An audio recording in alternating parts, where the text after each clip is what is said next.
Hello friends, అందరికీ నమస్కారం. ముఖ్యంగా స్వర్ణామృతం ప్రేక్షకులకందరికీ కూడా స్పెషల్ వెల్కమ్. గత ఎపిసోడ్లో పత్రి మేడం గారు చీమకుర్తిలో జరిగిన ఒక అద్భుతమైన ప్రోగ్రాం ఆది దంపతులకు ఆత్మీయ సత్కారం. సో ఈ యొక్క ప్రోగ్రాంలో మేడం గారి అనుభవాలు, ఎస్పెషల్లీ ధ్యానంలో కూర్చున్నప్పుడు కలిగిన ఒక అనుభవం, ఆ యొక్క సన్మాన సభ ప్రత్యేకంగా జరిగిన ఒక పత్రి మేడం గారికి జరిగిన ఒక సన్మాన సభలో ఆ యొక్క ధ్యాన అనుభవం ఎలా జరిగింది అండ్ సన్మానం జరిగే ఒక క్షణంలో మేడం గారు అలాగే కళ్ళు మూసుకొని ధ్యానంలో చాలా లోతైన ఒక ధ్యాన సాధనలో ఆ ధ్యానంలో ఉన్నప్పుడు వారు ఏదైతే సన్మానం చేస్తున్నప్పుడు కూడా ఆ ఒక ఆది దంపతులు పార్వతీ పరమేశ్వరులకు జరుగుతున్న ఒక సన్మానం, సో పైలోకాల్లో జరిగే సన్మానాలు అవన్నీ కూడా సో ధ్యానంలో పత్రి మేడం గారు చూడడం అనేది ఒక అద్భుతమైన అనుభవం. సో అనుభవాన్ని గత ఎపిసోడ్లో చాలా డీటెయిల్డ్గా షేర్ చేసుకోవడమే కాకుండా ఆ యొక్క అనుభవ సారాంశం చాలా చాలా గొప్పగా వివరించారు. అదొక్కసారి మనం గుర్తు చేసుకుంటే ఎప్పుడైనా సరే మనకు జరిగే సన్మాన సభలు, మనం జరుగుతున్న సన్మానం కానీ అది ఒక శరీరం వరకే, ఇక్కడ మనం చేసిన పనుల వరకే మటుకే పరిమితం. అది ఆత్మకి ఎట్టి పరిస్థితుల్లో కాదు. ఆ ఒక్క ఆలోచనలు పత్రి మేడం గారిని తట్టి తర్వాత ఆ ఒక ధ్యాన స్థితిలో ఆ ఒక ఆత్మస్థితి పైలోకాల్లో ఉన్న ఆది దంపతులకు జరిగే ఒక సన్మానం, అక్కడ జరుగుతున్న ఒక అద్భుతమైన వేడుక అవన్నీ కూడా చూడడం అనేది నిజంగా ఒక అద్భుతమైన అనుభవం. సో అందులో నుంచి మేడం గారు చెప్పింది ఏంటంటే, ఎప్పుడైనా సరే మనకు అలాంటి జరుగుతున్నప్పుడు సో మనం చాలా గ్రౌండెడ్గా ఉండాలి. సో గ్రౌండెడ్గా ఉండడంతో మనము ఇంకా మన యొక్క ఆత్మ ఎదుగుదల ఎలా జరుగుతుందనే ఒక అద్భుతమైన సందేశం గత ఎపిసోడ్లో ఇవ్వడం జరిగింది. సో ఫ్రెండ్స్, ఈ విధంగా పత్రి మేడం గారి యొక్క జీవిత ప్రయాణంతో పాటు అనుభవాలు, వాటిలోని సారాంశాలు ప్రతి ఒక్క పిరమిడ్ మాస్టర్కి కూడా ఎంతగానో ఉపయోగపడుతుంది. వారి యొక్క ఆధ్యాత్మిక జీవితంలో, ఆధ్యాత్మిక ప్రయాణంలో, వారి యొక్క ఎదుగుదలకి ఈ యొక్క స్వర్ణామృతం అనేది నిజంగా పత్రి సార్ క్రియేట్ చేసిన ఒక అద్భుతమైన ఎపిసోడ్. అలాగే ఎంతో ఓపికగా పత్రి మేడం గారు అన్నిటినీ కూడా చిన్న చిన్న మైన్యూట్ విశేషాలు కూడా గుర్తుపెట్టుకొని మన పిరమిడ్ ధ్యాన ప్రపంచానికి అంతటి కూడా అందించడమే కాకుండా వాటిలో ఉన్న సారాంశాన్ని ఎంతో ఓపికగా మనందరికీ మన జీవితాలకు ఎంతో ఉపయోగపడుతుందనే ఒక ఉద్దేశంతో వీటినన్నిటి కూడా మన పిరమిడ్ మెడిటేషన్ ఛానల్ అందించడం అనేది నిజంగా పత్రి సార్ చెప్పినట్టుగా ఇదొక గొప్ప కానుక, ఈ స్వర్ణామృతం అనేది మనందరికీ కూడా. సో ఫ్రెండ్స్, ఈరోజు స్వర్ణామృతం 86th ఎపిసోడ్లో మీకందరికీ స్వర్ణామృతం స్టోరీస్ పత్రి మేడం గారు ఈ యొక్క స్వర్ణామృతం స్టార్ట్ అయినప్పటి నుంచి కూడా చాలా ఎపిసోడ్స్లో చాలా అద్భుతమైన ఆధ్యాత్మికమైన కథలు మనకు అందించడం జరిగింది. సో ఆ కథలు ప్రతి ఒక్కరిని కూడా ఎంతో ఆలోచింపజేసే విధంగా, అది ఏదో చేద్దాం, ప్రతి ఒక్కరిని కూడా ఎంతో ఇన్స్పైర్ చేసే విధంగా ఆల్ ఏజ్ గ్రూప్స్, చిన్న పిల్లవాడి దగ్గర నుంచి పెద్దవాళ్ళు అండ్ ఎంతోమంది మన మాస్టర్స్ అందరినీ కూడా ఎంతో ఇన్స్పైర్ చేయడం, అట్ సేమ్ టైం మళ్ళీ వినాలనిపించే విధంగా ఆ కథలు అంత అద్భుతంగా పత్రి మేడం గారు వివరించడం అండ్ అందులో నుంచి చిట్ట చివరిగా ఆ కథలో నుంచి నేర్చుకోవాల్సిన అంశం ఏంటి, ఒక గురువు విశిష్టత, ఒక బుద్ధుడి యొక్క జీవనం అండ్ ఒక శాకాహారం సంబంధించి ఎన్నో ఎన్నో ఎన్నో అద్భుతమైన ఈ యొక్క సారాంశంతో కూడిన ఈ కథలు మన నిత్య జీవితంలో మనల్ని మనం ఎలాగ ప్రయాణిస్తున్నాము, అనే విశేషాలు మన డే టు డే యాక్టివిటీస్లో సో ఖచ్చితంగా అది రిఫ్లెక్ట్ చేస్తుంది మనందరినీ కూడా. సో ఫ్రెండ్స్, ఈరోజు స్వర్ణామృతంలో మీకు అందరికీ ఆ ఒక్క స్టోరీస్ అన్నిటిని కూడా ఒకే దగ్గర చేర్చి మీ అందరికీ ఈరోజు చూపించాలనే ఒక ప్రయత్నం ఈరోజు మనం స్వర్ణామృతంలో చూడబోతున్నాం. సో ఈ స్టోరీస్ అన్నీ కూడా మీరు ఎంతగానో చూసి ఎంజాయ్ చేస్తారని కోరుకుంటూ now will start the stories. ఒక రాజు ఉంటాడు, ఒక పెద్ద రాజ్యం ఉంటుంది. రాజు ఉంటాడు, రాజు మంత్రి. వాళ్ళు ప్రజల్ని చాలా బాగా చూసుకుంటూ ఉంటాడు. రాజు చాలా మంచివాడు, ఉదార గుణం ఉంది, అన్నీ ఉన్నాయి. అయితే ఒకసారి ఏం చేస్తాడు రాజు, తన ప్రజలందరికీ ఒక ఏదో మన ఒక సందర్భం వస్తుంది. ఆ సందర్భంగా గిఫ్ట్లు ఇద్దామని, గిఫ్ట్ కూడా కాదు, ఇద్దామనుకుంటారు. ఇప్పుడు నీకు ఇస్తే అది నా ఇష్టం వచ్చింది నీకు ఇస్తా, నువ్వు తీసుకుంటే నీ ఇష్టం వచ్చింది తీసుకుంటావు అని చెప్పేసి మంత్రి ఏం చేస్తాడు, మంత్రి చేత దండోరా వేయిస్తాడు ఊరంతా. ఏమని, ఎవరైనా అందరూ రండి, ఆహ్వానం అందరికీ ఉంది, ప్రతి ఒక్కరికి ఉంది. ఎవరొచ్చి ఫస్ట్ ఏ వస్తువుని ముట్టుకుంటారో ఆ వస్తువు వాళ్ళది. ఓకే, ఆ వస్తువు వాళ్ళది, వాళ్ళ చాయిస్. ఇంకా చూడు, రాజ్యంలో ప్రజలందరూ లైన్ కడతారు, తొంభలుగా మొత్తం రాజ్యం అంతాను, మొత్తం అంతా ప్యాలెస్ మీదకి వచ్చేస్తారు. ప్యాలెస్ మీదకి వస్తేనో అందరూ ఇంకా వెతుకుతుంటారు, ఏముంది ఏది ముట్టుకోవాలి అంటే ఏది ముట్టుకుంటే అది వాళ్ళది కదా. సో ఏది ముట్టుకోవాలని అందరు ఆత్రపడుతుంటారు. ఎవరంటే వాళ్ళు ఏవేవో ముట్టుకుంటారు, తీసుకుపోతుంటారు, కొంతమంది ఇంకా వెతుకుతుంటారు, కొంతమంది చూస్తుంటారు, ఇలాగ అన్నీ జరుగుతూ ఉంటాయి. ఆ సందర్భంలో ఇటు తల్లి తండ్రి చిన్న పాప అన్నమాట పాక్కుంటూ వస్తుంది. అమ్మాయి పిల్లలు పట్టించుకోవడం లేదు తల్లి తండ్రి, ఆ వెతకడంలో నిమగ్నం అయిపోయారు, ఏం తీసుకోవాలా అని. ఏది తాగాలి ఏది తీసుకుపోవాలి ఈ ఆలోచనలో ఉన్నారు తప్ప చంటి పిల్ల పాక్కుంటే ఎక్కడికి వెళ్ళిపోయింది అనే ధ్యాస కూడా లేదు. సరే, అది పాక్కుంటూ వస్తుంది, వచ్చి మెల్లిమెల్లిగా వచ్చి వాడు రాజుగారి సింహాసనం పైన ఉంటుంది కదా, అక్కడ దాకా వస్తుంది. మెల్లిమెల్లిగా ఒక్కొక్క మెట్టు ఎక్కుతూ ఉంటుంది. రాజు చూస్తూనే ఉంటాడు, ఇది ఎక్కడో తప్పిపోయిన బాపతి ఎందుకు ఎక్కడ వెతుక్కుంటుంది అని చెప్పేసి అనుకుంటూ ఉంటాడు, కానీ ఏమీ మాట్లాడు, చూస్తుంటాడు. ఏం చేస్తుంది ఆ పాప, చంటిపిల్ల అంటే పాకుతూ ఉంది చంటిపిల్లే. అదేం చేస్తుంది, రాజుగారి ఒళ్ళో వచ్చి కూర్చుంటుంది. రాజుగారి ఒళ్ళో వచ్చి కూర్చుంటే ఏంటి, ఆ రోజు ఏంటి దండోరా వేయించాడు, ఏది ముట్టుకుంటే అది నీది. సో రాజుగారిని ముట్టుకుంటుంది. రాజుగారు పాప సొంతం అయిపోయాడు. నీకు అర్థమైందా కాన్సెప్ట్? వాళ్ళు తల్లి తండ్రి వస్తువులను చూసుకుంటున్నారు, ఇదేం చేసింది, కేవలం రాజుగారి దగ్గరికి వెళ్ళిపోయింది, అంతే ఇంకా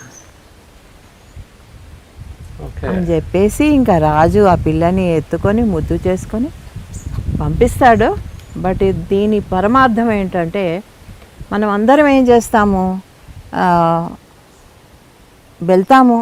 వెళ్ళి మార్కెట్లో వస్తువులు కొనుక్కున్నట్టు అన్ని బజార్లో అన్ని వైపు మనం ఆకర్షితులు అవుతాం.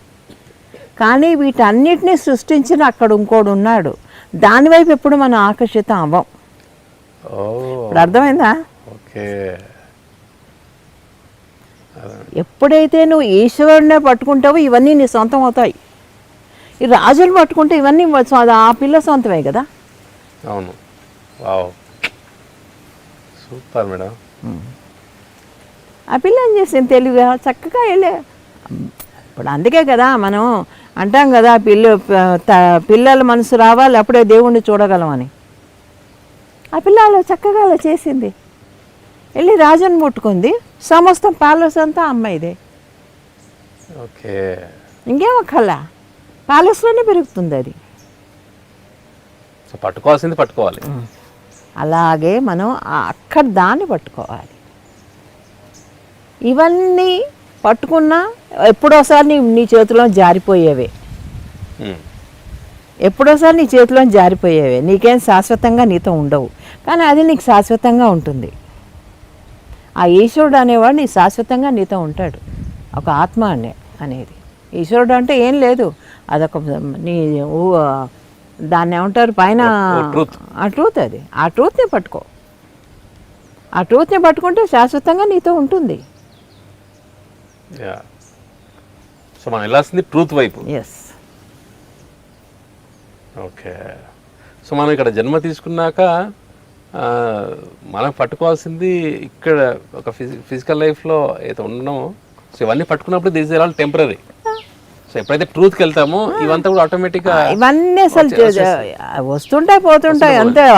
జస్ట్ సీ ఒక పాసింగ్ క్లౌడ్ లాగా అంతే, విట్నెసింగ్ అంతే, పాసింగ్ క్లౌడే, వస్తుంటాయి పోతుంటాయి. ఓకే. కానీ అసలు పట్టుకుంటే ఇవన్నీ మనవే, అనవసరం ఇవన్నీ మనమే అని కూడా ఆలోచన రాదు, ఇంకా అవసరం లేదు.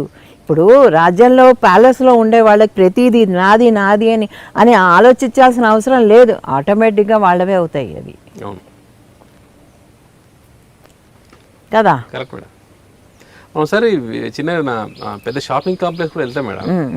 వెళ్తే మనం వెళ్ళింది ఒకటేదో తీసుకోవడానికి, కానీ అక్కడికి వెళ్తే ఎటెటో పోతుంది, అన్ని వేరే అన్ని బాక్స్లో పడుతుంది, అనవసరం అన్నీ పెట్టుకుంటాం. కొన్నిసార్లు అవసరమైంది మర్చిపోయి అనవసరమైన గ్యాదర్ చేసుకుంటాం, బిల్లు కట్టి వచ్చేస్తాం. అదే అవసరమైంది ఏంటి? ట్రూత్. అవసరమైంది మర్చిపోతాం, అవసరం లేనివన్నీ పట్టుకుంటున్నాం. ఓకే. అది అవసరమైనది ఒక ట్రూత్ ధ్యానం అనేది పట్టుకున్నామంటే ఇవన్నీ ఇవంతా కూడా వెంట వస్తూ ఉంటుంది. మన ఇందాక గణపతి ఇన్సిడెంట్ ఇలాగే అదే వచ్చేస్తుంది, అంతే వచ్చేస్తుంది. అలాగే ఎప్పుడైతే పెట్టాలనే ఉద్దేశం వస్తుందో నీకు వెనకాల నేను ఉన్నానని చెప్తుంది. అలాగే ట్రూత్ కూడా అంతే, నువ్వు నన్ను పట్టుకొని నేను నీతో ఉంటా, నువ్వు నన్ను కాకుండా అన్నీ చూస్తుంటే నేను నీతో రాను. రాజు పట్టుకుంటే మొత్తం అన్ని కూడా అన్నీ వాళ్ళవే, అన్నీ అమ్మ పాపవే, సమస్తం. ఇంకా నాది అనే ఫీలింగ్ తనకి పోతుంది, అన్నీ తనవే. ఇంకా సో మనం పట్టుకోవాల్సింది ట్రూత్, ధ్యానం. దాన్ని పట్టుకుంటే అన్నీ మనతో ఉంటాయి. All else will be added అంటారే, యాడ్ ఆన్స్ అన్నమాట ఇవన్నీ. అందుకని ఎప్పుడు కూడా మన సత్యంతో ఉన్నావా, స్వచ్ఛంగా ఉన్నావా చాలు, ఇంకేం అక్కర్లే. పట్టుకోవాల్సింది పట్టుకోవాలి. వాడే తెలివైన వాడు. మూర్ఖులు ఏం చేస్తారు? తక్కినవన్నీ పట్టుకుంటారు. మూర్ఖులు వాళ్ళు, నన్ను అడిగితే వాళ్ళు మూర్ఖమే, పరిగెడుతుంటారు పట్టుకోవాలి. ప్యాలెస్లోకి అన్ని వెతుకుతుంటారు పిచ్చి కుక్కలాగా, అలాగే ఉంటుంది అన్నమాట. సూపర్ ఉంది మేడం స్టోరీ. నేను ఇంత చెప్తున్నప్పుడు అసలు ఎక్కడ ఇది కనెక్ట్ అవుతుందని చూస్తూ ఉన్నాను మేడం. సో మనం వచ్చి ట్రూత్ని తీసుకోవాలి, ట్రూత్ని పట్టుకోవాలి. ట్రూత్ని కనిపెట్టడానికి మనం ట్రూత్లోంచే వచ్చాం, మళ్ళీ ఆ ట్రూత్లోకే వెళ్ళాలి. అది మర్చిపోకూడదు, మూలాన్ని మర్చిపోకూడదు. మూలం మర్చిపోతున్నాం, మూర్ఖత్వంలో పడిపోతున్నాం. సో పత్రిసార్ ద్వారా మనకి సత్యం, ధ్యానం ఏంటనేది అన్నీ తెలుస్తున్నాయి. చెప్పడానికి ఆయన ఎప్పుడూ రెడీగానే ఉన్నారు, వినడానికి మనం రెడీగా ఉండాలి అంతే. ఒక పెయింటర్ ఉంటాడు. ఓకే. వాడు చాలా మంచి చిత్రాలు తయారు చేస్తుంటాడు, ఎంతో మంచి పెయింటర్ అని పేరు తెచ్చుకుంటాడు. అసలు ఎక్కడికి వెళ్ళినా, ఏ ఊరికి వెళ్ళినా కూడా ఆయనని పిలిచి వాళ్ళ పెయింటింగ్స్ వేయించుకుంటూ ఉంటారు. అలాగా జర్నీ చేస్తూ ఆయన ఒక ఊరికి వెళ్తాడు, ఒక గుడిలో కూర్చుంటే ఆ గుడిలో పూజారి అనమాట, ఇది కృష్ణుడి గుడి కదా, మీరు కృష్ణుడిని కంసుడిని కూడా వెయ్యాలనుంది మాకు, మీరు గీయగలరా అంటాడు. నేను గీస్తాను, కానీ ఆ మనిషి ఎదురుగుండా ఉంటేనే నేను గీయగలను, లేని దాన్ని నేను చేయలేను అంటాడు. ఓకే. ఆ పెయింటర్ అంటే సరే అని చెప్పేసి కృష్ణుడి కోసం అని చెప్పేసి చిన్న పిల్లాడి కోసం అని చెప్పేసి అంతా వెతుకుతారు. వెతికితే దొరుకుతాడు, ఒక చిన్న ముద్దుగా ఉన్న పిల్లాడు దొరుకుతాడు. ఆ పిల్లాడు ఏం చేస్తాడు, వాడికి కృష్ణుడి డ్రెస్ వేసి కూర్చోపెడతారు. ఆ పిల్లాడు అటు ఇటు పరిగెడుతుంటాడు, మధ్యలో వచ్చి కూర్చుంటాడు. మొత్తానికి పెయింటింగ్ ఒక వారం రోజుల్లో కంప్లీట్ చేస్తాడు. ఆ పెయింటింగ్ కంప్లీట్ చేసి పెడతాడు. ఇంకా కంసుడు కావాలి కదా, కంసుడు కావాలి అంటే ఒక క్రూరమైన లుక్ ఉన్నవాడు కావాలి. అలాంటిది వాడిని ఎంత వెతికినా ఎవరు దొరకరు, ఎంత వెతికినా ఎవరు దొరకరు. అలా అలా కొన్ని ఏళ్ళు గడిచిపోతాయి. ఈ పిల్లాడి పెయింటింగ్ అయిపోయింది, కంసుడిది వేయాలంటే కొన్ని ఏళ్ళు గడిచిపోతాయి. అలా వెతికి వెతికి వెతికి వెతికి అలాగా ఉంటేను ఆ గుడికి ఒక జైలర్ వస్తాడు. జైలర్ వచ్చి వాడు చెప్తే ఈ బొమ్మ చాలా బాగుంది అంటేను, అవును ఈ వేసిన వాడు చాలా కంసుడిని కూడా వేయమన్నాను, కానీ అలాంటి వాడు దొరకక మేము వెతుకుతున్నాము అని అంటాడు. అదేంటి, మా జైల్లో బోళ్ళంతమంది ఉంటారు, చాలా క్రూరంగా ఉంటారు వాళ్ళు, వాళ్ళని తెచ్చి వేయమంటాడు. సరే అని చెప్పేసి వాళ్ళలో వెతికి దాంట్లో అతి క్రూరమైన మనిషిని తీసుకొచ్చి కూర్చోబెడతారు. ఈ పెయింటర్ ఏం చేస్తాడు, కంసుడిని వేస్తాడు. వేసిన తర్వాత అయిపోతుంది, ఆ మొహం చూస్తాడు అంతే, తర్వాత ఆ మనిషిని కూడా చూడక్కర్లేదు, వేసేస్తాడు. వేసేసింది పెడతారు. పెట్టిన తర్వాత అయిపోతుంది. అందరూ వచ్చి చాలా అప్రిషియేట్ చేస్తారు, చాలా మెచ్చుకుంటారు ఆ రెండు పెయింటింగ్స్ని. ఎంత బాగుంది, ఎంత బాగుంది, ఎంత బాగుంది. కంసుడిది మెచ్చుకుంటూ ఉంటే ఆ మాట, ఆ యొక్క ఇన్ఫర్మేషన్ ఆ జైలుకి వెళ్తుంది. ఎవరు ఏ జైలు నుంచి అయితే అబ్బాయి అదే ఆయన వేశారో అది వెళ్తాను, వాడు అనుకుంటాడు, అరే నా బొమ్మ కదా, నేను ఒకసారి చూసుకోవాలని ఉందని జైలర్తో పర్మిషన్ అడిగితే జైలర్ ఒక గ్రూప్ పోలీసుల గ్రూప్ తోటి వాడిని పంపిస్తారు. పంపించి చూస్తాడు. చూసి ఆ బొమ్మ చూసి ఆ పక్కన కృష్ణుడి బొమ్మ వాడి బొమ్మ రెండు చూసుకొని ఒకటే ఏడుస్తాడు. దొంగ మర్డరర్ ఏడుస్తే ఏడుస్తుంటాడు. ఎందుకు ఏడుస్తున్నావు అసలు, ఒక గంట అయ్యాక ఎందుకు ఏడుస్తున్నావు నువ్వు, అసలు ఏంటి విషయం, బాగుంది కదా, నీ బాలేదా అని అందరూ అడుగుతుంటే, లేదు ఇది చాలా బాగుంది, కానీ అది ఆ కృష్ణుడికి కూడా నేనే అంటాడు. ఆ చిన్న పిల్లాడు కూడా, ఆ పిల్లాడు నేనే. కొన్నేళ్ళు అయిపోతుంది కదా వాడు వెతకడానికి, మధ్యలో కొన్ని ఏళ్ళు గడిచిపోతుంది కదా. ఈ లోపల వాడి చెడు కర్మలు వాడిని అలా క్రూరంగా తయారు చేశాయి. అర్థమైందా నీకు? వాడి చెడు కర్మలు వాడి ఫేస్ని అంత క్రూరంగా తయారు చేశాయి. మన కర్మలు మన ఫేస్లో రిఫ్లెక్ట్ అవుతాయి. అలాగా వాడి ఫేస్లో రిఫ్లెక్ట్ అయినాయి ఆ కర్మలన్నీ. మైండ్ మారిపోయింది, రూపం మారిపోయింది, అన్నీ మారిపోయాయి. అంత క్రూరంగా ఎవరవుతారు? కేవలం మన కర్మలు, మన ఆలోచనలు, మన మాటలు, ఇవన్నిటి వల్ల మన ఫేస్ అధ్వానంగా తయారవుతుంది. Correct, yes. వాడే చూసుకొని ఈ పిల్లాడిని నేను ఇలా ఉన్నవాడిని ఇలా తయారయ్యాను కేవలం నా కర్మల వల్ల.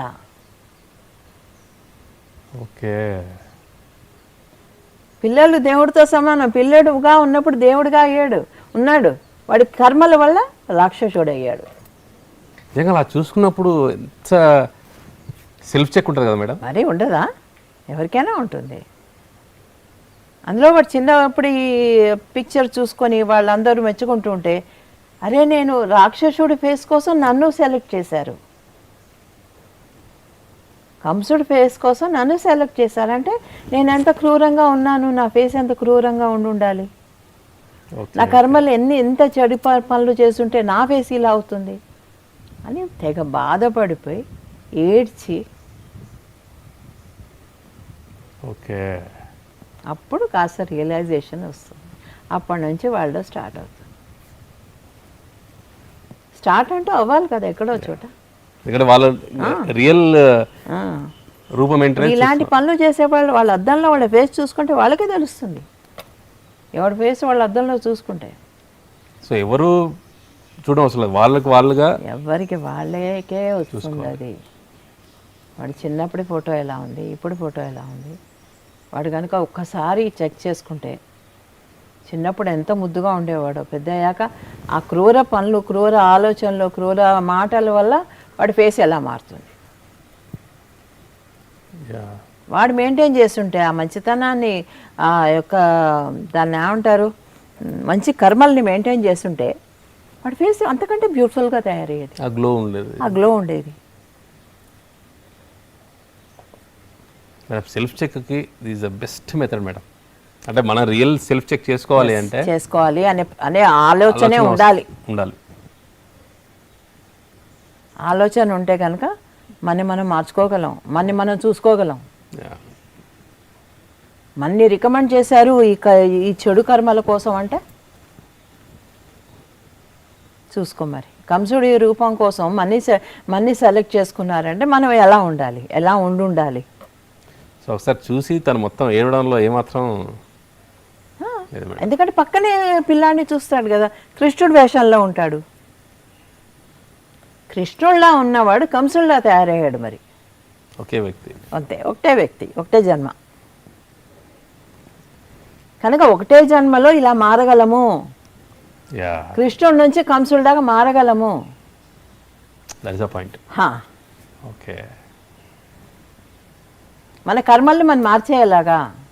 కృష్ణుడిలానే ఉన్నాం పిల్లతనాల్లో, కంసుడిలా మనం మార్చుకున్నాం మన కర్మల వల్ల. సో ఎప్పుడు మనం సెల్ఫ్ చెక్ జరుగుతూనే ఉండాలి. ఆ సెల్ఫ్ చెక్ మీరు చెప్పినట్టుగా మిర్రర్ ఇమేజ్లో కరెక్ట్ చేసుకుంటారు మేడం. చేసుకోవాలి. మన ఫేస్ని మనం చూసుకుంటే బాగుంది అనుకోవాలి. మనం తెలుస్తుంది కదా, మనం మభ్య పెట్టుకున్నా కూడా, మన అందాన్ని మనం ఎంత మభ్య పెట్టుకున్నా కూడా తెలుస్తుంది. రియల్ అనేది వాళ్ళకి తెలుస్తుంది.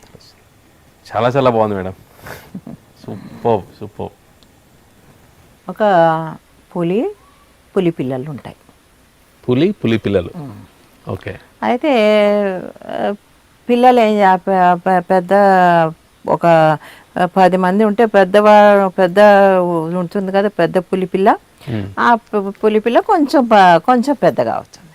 అదేం చేస్తుంది, ఎంతసేపు మా అమ్మ హంట్ చేసి రావడమేనా, నేను చేసుకుంటానని చెప్పేసి అది బయలుదేరుతుంది. ఓకే. పులికి ఫస్ట్ బేబీ ఓకే, హంట్ చేయడానికి, అదే వేట చేయడానికి వెళ్తుంది. ఓకే. వెళ్తుంటే దారిలో ఒక నక్క కనిపిస్తుంది. ఓకే. నక్క కనిపిస్తే ఎక్కడికి వెళ్తున్నావు అని అడుగుతుంది ఆ పులి పిల్లని. అంటే ఇలాగా నా భోజనం సంపాదించుకోవడానికి వెళ్తున్నాను. అంటే ఇంత చిన్నగా ఉన్నావు, నువ్వేం సంపాదిస్తావు, నీకు అసలు ఇంకా సరిగ్గా నడికే రాదు, నువ్వు అన్నీ చేయగలవా, అక్కడ సింహాలు ఉంటాయి, ఇవి ఉంటాయి నేను తినేస్తాయి, నువ్వేం చేయగలవు అని అది చాలా హుషారుగా చెప్తున్నమాట. నేను వేటకెళ్తున్నాను నా ఫుడ్ సంపాదించుకోవడానికి అని ఎంతో గర్వంగా చెప్తే, ఈ నక్క ఇలా చెప్పేసరికి దాని మొహం చిన్నగా అయిపోతుంది. అంటే డిస్కరేజ్ అయిపోతుంది. అయిపోయి సరే వెళ్తే మరి ఏం దొరుకుతుందో మొత్తానికి ఒక చిన్న కుందేలు పిల్ల దొరుకుతుందో ఏదో దొరుకుతుంది, తీసుకొని వచ్చేస్తుంది ఇంటికి. వచ్చేస్తే మన్నాడు వెళ్తుంది. ఆ రోజే ఏం చేస్తుంది, ఇంకొంచెం దూరం వెళ్తుంది. ఇంకొంచెం దూరం వెళ్తే పైన కోతి ఉంటుంది. ఆ కోతి నువ్వు ఎక్కడికి వెళ్తున్నావు అంటుంది ఆ పులిపిల్లని. అంటే ఇలాగ నేను వేటకి వెళ్తున్నాను అని కొంచెం నెమ్మదిగా చెప్తుంది, ఎందుకంటే ఆల్రెడీ దీనికి నక్కతో అయిపోయింది కదా. ఇది మెల్లగా చెప్తుంది, ఇలాగ నేను వెళ్తున్నాను అని. అంటే అవునా, వెళ్ళు, చాలా మంచి పని చేస్తున్నావు, ఎంతైనా కూడా మనమే సంపాదించుకోవాలి కదా, నువ్వు చేయగలవు, వెళ్ళు ఉంటుంది. అనేసరికి ఇది వెళ్ళి సంపాదించుకుంటుంది, వస్తుంది. వచ్చేసిన తర్వాత మన్నాడు రోజు వెళ్ళడం, తెచ్చుకోవడం, తినడం పెద్దగా అవుతుంది అనమాట. పెద్దగా అయ్యేసరికి ఆ నక్క మీద ఉంది కదా దానికి దృష్టి అంతాను, ఇది నన్ను డిస్కరేజ్ చేసింది అని దాని ముందర చూపించుకోవడానికి అని చెప్పేసి దాని పిల్లనే చంపడానికని వెళ్ళిపోతుంది. నక్క పిల్లని ఈ పులి పిల్ల. ఈ పులిపిల్ల నక్క పిల్లని చంపడానికి వెళ్ళిపోయేసరికి దానికి బాధేస్తుంది. అదేంటి నేను నీకు ఇంకా అంత మంచి మాటలు చెప్పాను, నువ్వు చేయలేవు, బాగా ఇంట్లో కూర్చోమని చెప్తే నువ్వు నా పిల్లనే చంపేస్తావు ఎందుకు అని అంటుంది. అవును కరెక్టే, నువ్వు చేయలేవని చెప్పావు కదా, నేను చేసి చూపిద్దామని వచ్చాను, నేను చెయ్యగలను అని చూపించడానికి వచ్చాను అని చెప్పేసి చెప్తుంది. సరే అయిపోతుంది. తర్వాత కోతి బాగా మెచ్చుకుంటుంది, ఇంటికి వస్తుంది, అయిపోయింది, స్టోరీ కథం. దీని మారల్ ఏంటి? ఎప్పుడైనా సరే ఎంకరేజ్మెంట్ చేసేవాళ్ళు ఉండాలే కానీ డిస్కరేజ్మెంట్ చేసేవాళ్ళు ఉండకూడదు మన చుట్టుపక్కల. ఓకే, మన సరౌండింగ్స్లో మనం ఎవరితో అయితే స్నేహం చేస్తామో వాళ్ళు ఎంకరేజింగ్గా మాట్లాడే మాటలే మనం తీసుకోవాలి. ఎప్పుడైతే డిస్కరేజ్మెంట్ జరుగుతుందో మన లోపల ఆల్రెడీ సింక్ అయిపోయి ఉంటాం, లోపలికి వెళ్ళిపోయి ఉంటాం, అప్పుడు మనం చేయాల్సింది కూడా ఏమీ చేయలేం. పత్రికారు ఎప్పుడు ఎందుకు చాలా మంది నా దగ్గర కమెంట్ చేస్తూ ఉంటారు, ఎందుకు చాలా మంది దగ్గర కమెంట్ చేస్తూ ఉంటారు, ఆయనకి చప్పట్లు కావాలి అని.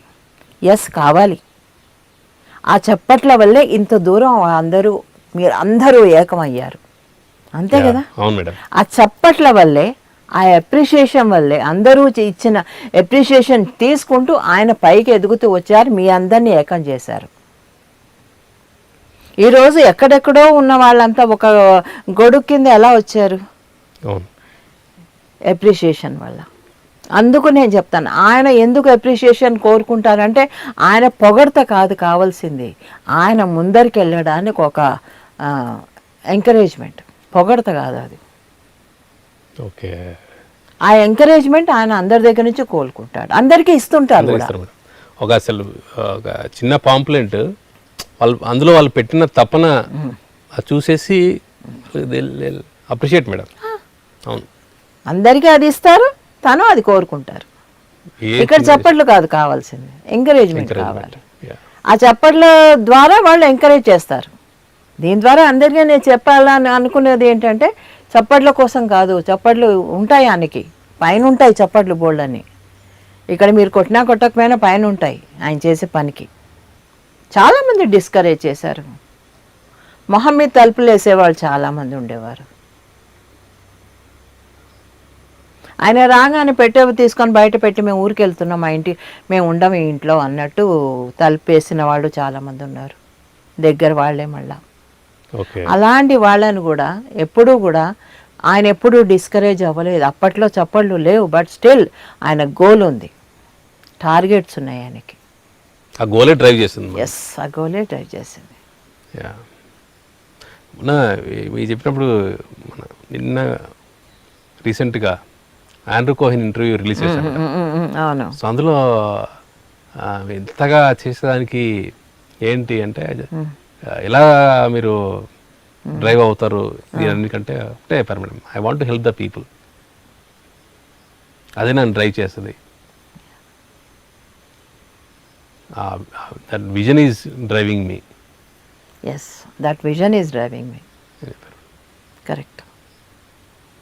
లేకపోతే అంత ఈజీ కాదమ్మా, ఇంత పెద్దది ఒక మనిషి సాధించాలంటే, ఏ బ్యాక్గ్రౌండ్ లేకుండా తన మంచితనం, తన నిజాయితీ, తన సిన్సియారిటీ, హానెస్టీ, డెడికేషన్ ఇవన్నీ పెట్టుబడి పెట్టారు ఆయన. ఈ పెట్టుబడితో నడిపిస్తున్నారు ఇది. డబ్బు కాదు పెట్టుబడి, డబ్బుతో ఆశ్రమాలు రావు. ఇంత పెద్ద వ్యాలీ ఆయన మీద అభిమానంతో వచ్చింది ఇది, కేవలం. అవును మేడం. కొంతమంది volunteers, life members, patterns, donors, వీళ్ళందరూ ఎవరి మీద నమ్మకం? ఆయన మీద నమ్మకం. ఒక గురువు ఉంటాడు, ఆ గురువుకి శిష్యులు. ఆ శిష్యులు ఏంటంటే దాంట్లో ఇద్దరు, ఒకడేమో ఆ శిష్యుల్లో కూడా ఏంటి అందరూ ఒకలా ఉండరు కదా, వివిధ దృక్పథాలతో ఉంటారు. ఒకడేమంటాడు, లేదు ఆస్తులు పాస్తులు మనకంటూ ఉండాలి, డబ్బు సంపాదించుకోవాలి, అది చేయాలి ఇది చేయాలి, ఫిజికల్ లైఫ్ గురించి మాట్లాడుతుంటాడు. ఓకే. ఒకడు. ఇంకోడు ఏం చేస్తాడు, లేదు ధ్యానం ఉంటే చాలు ఇంకేం అక్కర్లేదు అని ఒకడు అంటాడు. ఇద్దరు రోజు వాదులాడుకుంటూ ఉంటారనమాట. నేను కరెక్ట్ అంటే నేను కరెక్ట్, సరే మన గురువుగారి దగ్గరికి వెళ్దాం కానీ మనం విడివిడిగా వెళ్దాం. ఓకే, నువ్వు వెళ్తున్నట్టు నాకు నేను చెప్పను, నేను వెళ్తున్నట్టు నీకు చెప్పను అన్నట్టు ఇద్దరు విడివిడిగా గురువుగారి దగ్గరికి వెళ్తారు. ఇలా ఉంది, నేనేమో ఇది అంటున్నాను, గురుగారు కరెక్టేనా, నాకు ఇలాగా అంటే అత్యాశ అని కాదు కానీ కొంచెం మనకి ఉండాలి కదా అన్నట్టు అడుగుతాడు. అడిగితే సరే నువ్వు చెప్పింది కరెక్టే, నీకు ఉండాలి, నువ్వు 100% కరెక్ట్ అని చెప్పేసి ఒక సంచి ఇస్తాడు. ఓకే, ఖాళీ సంచి ఇచ్చి, సరే నువ్వు వెళ్ళు, ఒక 3 రోజులు వెళ్ళి బయటికి వెళ్ళి నీకు తోచినవన్నీ ఈ సంచిలో వేసుకొని రా, నీకు ఇష్టమైనవన్నీ ఈ సంచిలో వేసుకొని రా అంటాడు. ఓకే, అలాగే ఇంకో శిష్యుడు కూడా వెళ్తాడు, చెప్తాడు నాకు ధ్యానం అంటేనే ఇది ఇష్టము, మరి ఇది ఎంతవరకు కరెక్టు, ఇది నా ఆలోచన ఇలా ఉంది, ధ్యానంతోనే అన్నీ వస్తాయి అని అనుకుంటున్నాను అని అంటాడు. సరే అని చెప్పేసి ఆ గురువు ఏం చేస్తాడు, సరే సంచి నిండా ఏం చేస్తారు పలహారాలన్నీ, రకరకాల పలహారాలన్నీ వేసి నువ్వు దారి పొడుగునా ఎవరికైతే అవసరం ఉంటుందో, ఎవరికైతే ఆకలిస్తుందో వాళ్ళకి పెట్టుకుంటూ పో ఓకే అని ఇస్తాడు. వీళ్ళిద్దరికి ఎవరికేమి ఇచ్చారో తెలియదు. ఇద్దరు వెళ్తారు. ఇద్దరు 2 దారాలు పట్టుకొని వెళ్తారు. సరే వీడేమో ఆకలి వేసిన ఆడకంతా ఒక్కొక్క ప్యాకెట్ ఇచ్చుకుంటూ వస్తుంటాడు. ఎవరు ధ్యానం కావాలన్న ఇంకోటి ఏం చేస్తాడు, ఎక్కడైతే డబ్బు ఉంటుందో, ఎక్కడైతే బంగారం ఉంటుందో, ఎక్కడైతే వజ్రాలు ఉంటాయో అవన్నీ సంచిలో వేసుకోవడం మొదలెడతాడు. ఓకే, వాడికి దొరికినవన్నీ. ఆ రోజుల్లో అలా ఉంటాయి కదా, వజ్రాలు రోడ్డు మీదే ఉంటాయి, అక్కడక్కడ రాళ్ళు పడి ఉంటాయి. సో అలా అడవులో అంతా తిరిగేసి మొత్తానికి అవన్నీ వేసుకుంటాడు. వీడేమో 3 రోజులు అయిపోతుంది, తిరిగి రావాలి. ఫస్ట్ వాడు ఏం చేస్తాడు, రాడు, 3 రోజులైనా రాడు. రెండో వాడు ఏం చేస్తాడు, 3 రోజులేంటి 2 రోజులకే సంచి ఖాళీ అయిపోతుంది. వస్తాడు, వచ్చి గురువుగారి దగ్గరికి వెళ్ళి సంచి ఖాళీ అయిపోయింది గురువుగారు అంటాడు. సరే వాడిని కూడా రానివ్వు, ఇంకోడు ఉన్నాడు వాడిని కూడా రానివ్వు. వీడేం చేస్తాడు, ఒక 2 రోజులు అవుతుంది, 3 రోజులు అవుతుంది, రాడు. వాడికి ఏంటి, సంచి భారం అయిపోతుంది, ఓకే, మోయలేకపోతున్నాడు. వాడు మొత్తం నింపేసుకున్నాడు. నింపేసుకొని ఇంకా ఇంటికి రావడానికి వాడికి దారి తెలియక అలాగే మోసుకుంటూ ఈడ్చుకుంటూ మొత్తానికి గురువు దగ్గరికి వస్తాడు. ఆ గురువు గుమ్మం దగ్గరికి, గేట్ దగ్గరే ఆగిపోయి అలా పడిపోతాడు. వాడు వాడు మామూలుగానే ఉంటుంది. సరే నీళ్లు జల్లి వాడి మొహం మీద నీళ్ళు ఇచ్చి లోపల తీసుకొస్తారు. ఏమైంది అంటే, ఇలాగ మీరు అన్నారు కదా మోసుకురమ్మని, అందుకని నేను అన్నీ నాకు కావాల్సినవన్నీ మోసుకొచ్చాను అంటే, ఏంటి అంటే, ఏముంది డబ్బు అంటే, మరి ఇంతవరకు తేలేదే అంటే, నేను మొయ్యలేకపోయాను అంటాడు. ఇంత లేట్ అయింది అంటే, మొయ్యలేకపోయాను అన్నాడు. మరి నిన్నే పంపించాను, మరి వీడెందుకు వచ్చేసాడు అంటే, ఏముంది ఖాళీ సంచి ఊపుకొచ్చాడు కదా అందుకని తొందరగా వచ్చాడు, నీకు అర్థమైందా ఇప్పటికైనా అంటాడు గురువు. ఏంటి అర్థమయ్యా, నాకేం అర్థం కాలేదు. అదే ఎప్పుడైతే నువ్వు ధనం కోసం వెళ్ళావో అది మొయ్యలేక నీవే వంగిపోతావు. ఎప్పుడైతే నువ్వు అందరికీ పెట్టాలి అని వెళ్తావో అప్పుడు నీకు అన్నీ ఖాళీ అవుతాయి, అంటే నీ ఒక కర్మలు ఖాళీ అవుతాయి. నువ్వు కర్మల్ని పెంచుకుంటూ వచ్చావు, అందుకే మొయ్యలేకుండా ఉన్నావు ఆ కర్మల్ని. వీడు కర్మల్ని తీర్చుకుంటూ వచ్చాడు, అందుకే వీడు ఖాళీగా ఉన్నాడు. ఆ కర్మల్ని నువ్వు పెంచుకుంటూ వచ్చావు, మొయ్యలేకపోయావు, ఆ కర్మల్ని మళ్ళీ తీర్చుకోవాలంటే కొన్ని జన్మలు ఎత్తాలి. వీటి జన్మలు ఎత్తాల్సిన అవసరం లేదు, ఎందుకంటే ఆల్రెడీ ఖాళీ అయిపోయాడు. ఇంకా తక్కువ టైంలో తిరిగి వచ్చేసి తక్కువ టైంలోనే తిరిగి వస్తాడు. నువ్వు ఎంతో టైం తీసుకున్నావు, అనుకున్న టైం కంటే కూడా 2 రోజులు ఎక్కువ తీసుకున్నావు. ఎందుకు? నువ్వు పోగు చేసుకున్నవి భారీ అయిపోయినాయి, మొయ్యలేకపోయావు. ఎప్పుడైతే నీ కర్మల్ని నువ్వు మొయ్యలేనంతగా పెంచుకుంటూ వచ్చావు అనుకో, వాటిని తీర్చుకోవడానికి మళ్ళా 4-5 జన్మలు ఎక్స్ట్రా తీసుకోవాల్సి వస్తుంది. జర్నీ స్లో అయిపోతుంది. ఓకే. కనుక ఎప్పుడైనా సరే కర్మల్ని తీర్చుకునే పద్ధతి నేర్చుకో, కానీ పెంచుకునే పద్ధతి ఎంచుకోవద్దు. ఆ యొక్క దారి ఎంచుకోవద్దు. కర్మలు ఎంత ఉండాలి, నీ వరకు ఎంత కావాలో అంత ఉండాలి. అత్యాశకు పోయి నువ్వు చాలా పెంచేసుకున్నావు, ఎందుకంటే కొన్ని తరాలుగా బతకాలని అనుకున్నంత పెంచుకున్నావు నువ్వు. ఓకే. అది కాదు.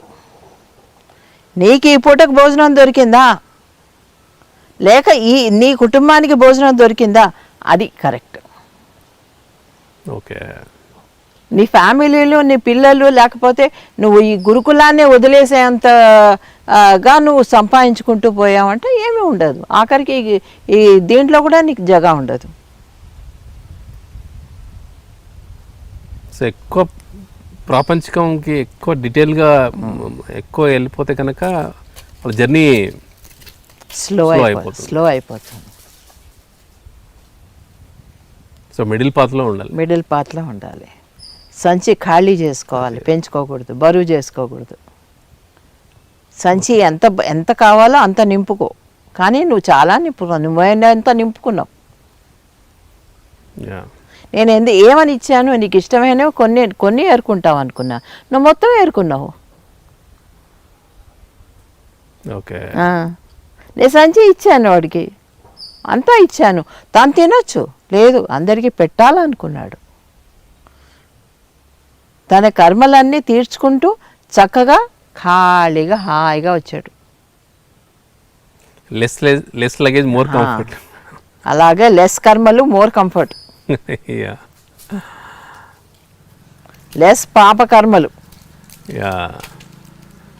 అత్యాశ కర్మలు, ఇవన్నీ వస్తాయి. అత్యాశకు పోతేనే పాపకర్మల్లోకి మనము ఎంటర్ అవుతాం. అర్థమైందా? ఎప్పుడైతే మనకి అత్యాశ ఉంటుందో అప్పుడే ఇవన్నీ అడ్డరస్తాలన్నీ ఎంచుకుంటూ ఉంటాం. ఎప్పుడైతే కరెక్ట్గా ఉంటామో మనకి పాపకర్మలే అంటుకోవు, శుద్ధంగా ఉంటాం. ఓకే. సో ఆయన మైండ్ ఫుల్గా పెంచేసుకున్నాడు, ఈయన మైండ్ మొత్తం ఎంటీ చేసుకొచ్చాడు. ఓకే. ఇది అన్ని విధాలా మనం చెప్పుకోవచ్చు ఈ ఎగ్జాంపుల్ని. నువ్వు కర్మల్ని ఖాళీ చేసుకొచ్చాడు, మైండ్ని ఖాళీ చేసుకొచ్చాడు. అందుకే తన గురువు దగ్గరికి తొందరగా వచ్చాడు. చూడు మరి, అంటే మనం సత్యం దగ్గరికి తొందరగా వస్తాం. గురువు అంటే సత్యం. గురువు అంటే సత్యం.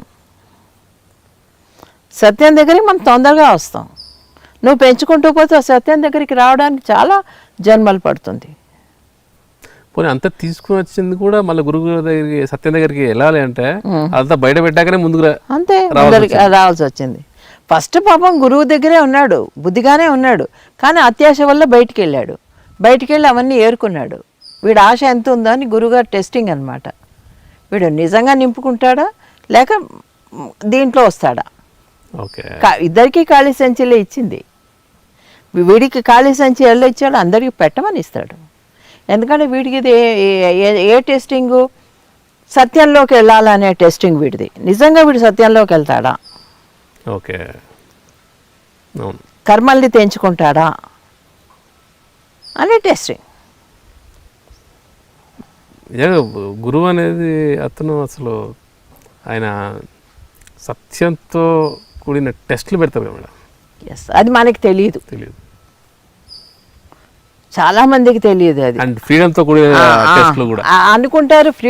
ఫ్రీడమ్ ఇస్తే అది గురువు చాలా మనకి ఫ్రీడమ్ ఇచ్చాడు అనుకుంటాం, కానీ ఫ్రీడమ్ ఇస్తే దాన్ని మనం ఎలా యూజ్ చేస్తున్నామో చూస్తాడు గురువు దూరం నుంచే. ఓకే, ఆ ఫ్రీడమ్ని ఎలా యూజ్ చేస్తున్నాము అది చూస్తాడు. వావ్. వాడు ఖాళీ సంచిని చక్కగా తీసుకొని వచ్చుంటే ఇప్పుడు అందరికంటే ముందరే వచ్చి ఉండేవాడు. వాడు ఇంకోటి కంటే ముందరే వచ్చి ఉండేవాడు. వాడు మోయడానికే బలం లేనంత తెచ్చుకున్నాడు కర్మల్ని. అందుకని ఏమైంది, సత్యానికే దూరం అయ్యాడు. సత్యం దగ్గరే ఉన్నాడు ఫస్ట్. సో మళ్ళీ మధ్యలో మైండ్ ఎంట్రీ. మైండ్ ఎంట్రీ అది. మైండ్ ఎంట్రీ అయ్యేసరికి ఏమో సత్యానికి దూరం అయ్యాడు. సత్యానికి దగ్గరగా రాగలిగాడా, లేట్ అయిపోయింది. సో ఈ మైండ్ ఎక్కువగా యాక్టివేట్ అవ్వకుండా ఉండాలంటే మైండ్ శూన్యం చేయాలి, దానికి ధ్యానం చేయాలి, డెడికేషన్ కావాలి. అలా అన్నిటికీ మన మూలం ధ్యానం కాబట్టి ధ్యానం ఎప్పుడు ఎవ్రీడే చేస్తూ ఉంటే అప్పుడు మనసు శూన్యం అవుతుంటుంది. ఇలాంటి ఆలోచనలు ఇప్పుడు ధ్యానం చేస్తున్నంత మాత్రాన మనం ఏవీ లేకుండా ప్రాపంచికంగా లేకుండా ఉండాలని రూల్ లేదు. ఈ రోజుల్లో మాట్లాడాలంటే ఉండొచ్చు, కానీ ఎంత ఉండాలో అంతే ఉండాలి. ఇంతకుముందు ఒక కథ చెప్పాను చూడు, వాడు 6 తరాలకు కాదు 7 తరాలకు కావాలన్నాడు వాడు. నా డబ్బులు ఏదే అని బెంగపడుతూ కూర్చున్నాడు. అయితే ఎవరి దగ్గర పంపించాడు ఆ గురువు? ఒక గుడిసెలో ఉన్న ఆవిడ దగ్గరికి వెళ్ళి దానం చేసిరా అన్నాడు. ఆ దానం తీసుకోలేదు. నాకు ఈ పూటకుంది చాలా అంటుంది. అది సత్యంతో ఉండడం అంటే. సో ఫ్రెండ్స్, ఈ విధంగా పత్రిమేణ గారు ఒక అద్భుతమైన కథలు మనకు అందించడం జరిగింది. సో ఇందులో భాగంగా ఇంకొక అద్భుతమైన కథ ఇందాకే విన్నాం. ఒక కళాకారుడు కృష్ణుణ్ణి కంసుణ్ణి వేయాలనుకున్నప్పుడు ఒకే వ్యక్తిని అలా వేయడం అంటే, చిన్నప్పుడైతే ఒకే వ్యక్తి చిన్నప్పుడు ఒకలాగా పెద్దయ్యాక ఒకలాగా ఉన్నాడనే ఒక అంశమే ఆ వ్యక్తికే జీర్ణించుకోలేకపోయాడు. సో మనం ఎలాంటి జీవితాన్ని మనం జీవిస్తున్నాం అనేది మనం చెక్ చేసుకోవాలి. ప్రతి ఒక్క వ్యక్తి కూడా మనం ఎప్పుడు సెల్ఫ్ చెక్ చేసుకుంటూ ఉండాలి. మనం ఎలా జీవితంలో మన సాధన కావచ్చు, మన యాక్టివిటీస్ కావచ్చు, ఎలా జరుగుతుంది అనేది వాటికి. ఎందుకంటే అది మనం సెల్ఫ్ చెక్ చేసుకుంటే అప్పుడు కానీ మనకి తెలుస్తుంది. సో ఈ యొక్క అద్భుతమైన సారాంశం సందేశం ఇందులో ఇవ్వడం జరిగింది. అండ్ చిట్ట చివరిగా మన ఒక గురువు తన యొక్క శిష్యులకి ఎలా నేర్పిస్తారు అన్న ఒక అంశం నేను ప్రత్యేకంగా ఈ యొక్క కథలో నేర్చుకుంది ఏంటంటే, ఆ గురువు ఎప్పుడైతే మెడిటేషన్ ధ్యానం కోసం నేర్చుకోవాలనే వ్యక్తికి కంప్లీట్గా ఎన్నో పదార్థాలు, ఎన్నో వస్తువులు అన్నీ కూడా బ్యాగ్ నిండా ఇచ్చేసి ఇవ్వడం, ఎవరైతే ప్రాపంచికంగా కావాలనుకున్నారో వాళ్ళకి ఒక ఎంటీ బ్యాగ్ ఇవ్వడం.